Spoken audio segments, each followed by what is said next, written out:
Hello everyone, welcome back to our enchanted corner of the internet, where tales come alive and imaginations run wild. I'm Alauddin, or Aladdin, and I'm thrilled to have you join me today for another captivating adventure filled with wonderful narratives. On this channel, I read stories for your listening pleasure, whether you're curled up cozily by a fire, commuting through bustling city streets, or simply seeking a moment of respite. You've come to the right place. Today's story is about a pair of kindred spirits who seemingly had the stars aligned to facilitate their meeting. The inspiration for this story comes from some real-life events, despite me taking the liberty of altering and embellishing details and plot points. It's a recent and developing story, so if you'd like to hear its continuation, let me know in the comments below. I'd like to gently remind you to poke that like button before we embark on our journey. Now sit back and relax. Welcome to Storytime with Aladdin. Meant to be. Once upon a sun-kissed summer day, in a quaint riverside town, stood a charming mom-and-pop ice cream shop known for its whimsical spirit.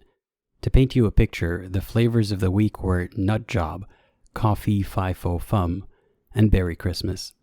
They obviously loved their puns. It was the kind of place where there were no wrong choices. So if you were indecisive or understandably distracted by the tantalizing aroma of fresh waffle cones, you're still bound to make the right choice one way or another. Some say that the place is riddled with a dozen happy spells cast by the most powerful witches of the land. But given that the building was a repurposed old Dairy Queen, I find that narrative highly dubious. Amidst the buzzing crowd, there was a man named Ben. He was known among his friends for his gentle demeanor and creative spirit, but he wasn't with his friends that day, so he wondered if anyone in the shop knew any of that about him. He sat alone, having decided to treat himself after a long run with some guilt-free dessert. Despite having ended his run an hour ago and having had some ice cream already, he was still restless. His heart rate was elevated, his mind running a mile a minute. You see, Ben had a heart brimming with unspoken poetry, which he often poured into his notebook at one of the local establishments while basking in the outdoors.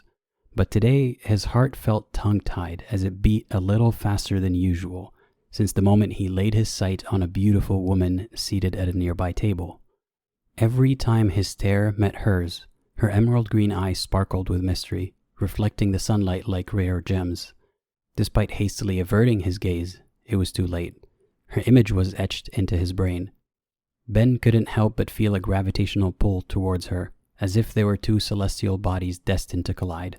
With each stolen glance, his heart fluttered like a restless butterfly. On any other day, he would have been concerned about his health, just as his annoying buzzing smartwatch seemed to be. But on that particular day, all his concerns faded away unless they had to do with her. His chief concern at the moment was whether or not she noticed him looking her way. She felt very familiar, but he couldn't figure out why. Has he seen her before? That seemed unlikely. He would have never forgotten that face. Was there even a point in attempting a conversation? Could she possibly be as intrigued about him as he was about her? Ben was usually a confident guy, but in her presence he was unsure of himself. He wondered if his hesitation was indicative of his insecurity, and if that's the case, he wondered if his insecure self could ever hold a candle to her radiant presence. Doubt whispered in his ear, casting shadows on his hopes, and yet he couldn't tear his gaze away from her captivating appearance. After an unknown amount of time had passed with Ben lost in a sea of uncertainty and hesitation, he finally shook himself up and decided he had to give it a shot. Great progress. Now that that decision was made, the next logical question was, how exactly was he going to do that?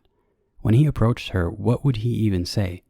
Perhaps he could make conversation by asking about her puppy, but Ben was a cat guy. He didn't know anything about dogs, and that's probably not what he'd want to talk about anyway. He could make a comment about the weather, but that was as original as vanilla ice cream, which the shop most certainly does not sell. Maybe that could be grounds for small talk. As Ben shuffled a dozen potential conversations in his head, while hopefully not sounding them out with his lips, the warmth of the summer sun began to melt his ice cream, poetically mirroring the melting state of his resolve. He realized that, much like his icy treat, time was slipping through his fingers, narrowing the window of opportunity to get to know the person behind those mesmerizing eyes. But before he could approach her, He needed to clean up the embarrassing mess he just made. I should have asked the cashier for some napkins, he thought. Now I look like a helpless child. I hope she doesn't notice. Before he could finish that thought, he realized that the woman wasn't just looking at him, she was headed his way. Panic ensued, at least internally. Unlike the melting cone in his hand, he froze. There was no way to hide this mess now. It looked like a group of toddlers just had a food fight on his table and set him up as their fall guy. Perhaps that's a believable cover story. Maybe that's what he should tell her. Lucky for him, he didn't manage to utter a word about that ridiculous Hallmark movie plot before she extended her hand. "Sir, would you like some napkins?" Her voice yanked him out of his fugue state. This was it. She was actually here. She was indeed speaking to him. He hurriedly responded, "Yes, please. Thank you so much." As she handed him a generous stack of napkins, as their eyes locked and their hands touched, she smiled. A smile so warm that it arguably contributed to his ice cream's early demise. And just like that, Ben too melted into his seat, reduced to a sweet pile of smitten mush. It took his brain a few seconds to catch up to his racing heart, and that's when he noticed that she was headed back to her table. He transiently doubted his sanity. Did that interaction actually happen? Or did he daydream the entire thing? After all, he was a writer and a hopeless romantic. Lucky for him, the proof was in the pudding. Or more accurately, the napkins were in the puddle of ice cream right in front of him. The situation was real, and seemingly coming to an end, unless he did something about it.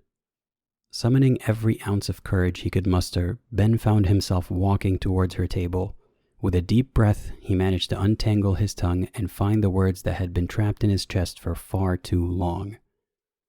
"Excuse me," he began, his voice soft and uncertain.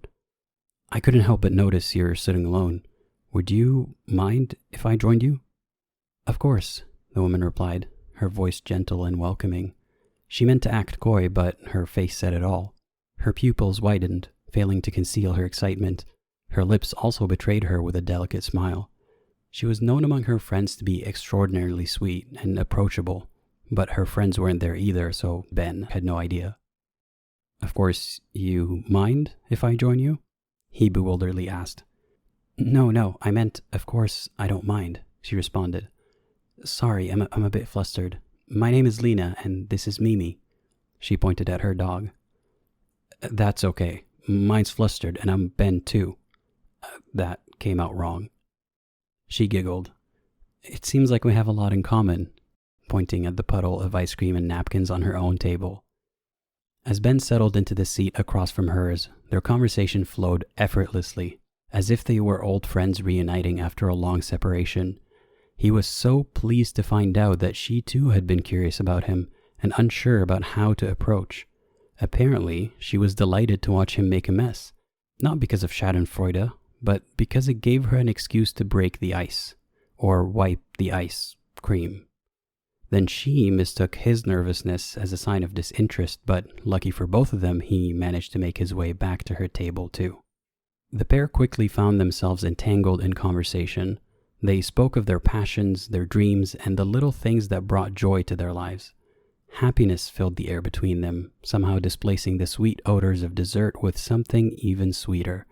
They felt as if they were blessed by a higher power, seemingly pulling all the right strings to bring them together. That may or may not be true, but if there was indeed a string puller, they were about to yank those strings a little too hard. As they were lost in their connection, they failed to notice that Lena's beloved puppy had managed to slip away, probably caught up in a highly illegal street race with a speeding squirrel. It was only when they heard the bark of a faraway dog that they realized Mimi was nowhere to be found. Fear gripped their hearts as they frantically glanced under every chair and table. No sign of Mimi. With a shared determination, they embarked on a mission to find the puppy, shouting her name and asking everyone they encountered if they spotted her. Occasionally, they'd get a tip about Mimi's direction, which would be confirmed by hearing her distinctive bark in the distance. They hustled through the streets of the town as they seemingly got closer and closer to Mimi's location, sometimes even catching a glimpse of her leash disappearing around a corner. Throughout the ordeal, Ben reassured Lena, promising her that he'll do everything he can to reunite her with her beloved pet, reminding her that the streets around them are quiet and safe, and a helpful Samaritan is bound to find Mimi eventually. "I know these streets like the back of my hand," he said. "We'll leave no stone unturned." "I can't help but worry," she replied, "even though I walk her in this neighborhood every day." "Maybe she knows her way back home." "Yeah, maybe. We seem to be headed in that direction anyway." And just as she said that, they heard another bark, and another, and another. It was as if Mimi was sending them a beacon to her exact location. Neither of them spoke dog, so that interpretation of her intentions is purely speculative on their part. They kept sprinting in the direction of the noise, till they rounded a corner to find Mimi barking at a cat in a window, which looked seemingly unfazed by the energetic creature. "There you are. I've been worried sick about you," Lena panted, barely able to contain her exhaustion. The spirited canine leaped into Lena's arms, blissfully unaware of the mayhem she had just caused, unburdened by her own chaotic actions. Which is fair. She's a puppy. They tend to be that way. "Nacho?" Ben said, as the realization set that they were standing on his front lawn. "Lena, that's my cat. This is where I live." "You gotta be kidding me. This is where I live." She pointed at a house a few dozen feet away. "Mimi, you never really were lost, were you?" The puppy stared blankly, dangling her tongue and tilting her head, as if to shield herself with plausible deniability, as if to say, "I'm just a silly puppy, don't anthropomorphize me." Exhausted but finally relieved, with Mimi's leash firmly in her hand, Lena threw herself into Ben's arms and thanked him for his help. They stood there, their panting gradually slowing down to a comfortable pace, but their hearts refused to rest. Perhaps it was the adrenaline of the chase. Perhaps it was their proximity to each other. Neither of them felt the urgent need to figure out the culprit. And whether it was the dog's clever ploy or sheer coincidence that led them to this comical situation, the pair cherished this serendipitous moment, and the two unlikely neighbors remained comfortably entangled in an embrace that seemed to last forever. "I am so glad I found you," Lena whispered, as she gently let go of Ben. "Are you talking to me or the dog?" She chuckled. "I bet you say that to all the girls." They gazed into the distance as the sun set in front of them, painting the sky in hues of gold and pink. Somehow they managed to spend the entire day around each other, yet it felt like their time together had just begun. Ben eventually broke the comfortable silence. "You said you enjoy going on walks. Would you like to go on one right now? Perhaps make it a run?" "I think we've done enough of that for today. But how about you come in for some tea?" That concludes our story for today. Would you like to know more about Ben and Lisa's tales? Let me know in the comments below. I hope you have a great week ahead of you. Until next time, take care and be safe.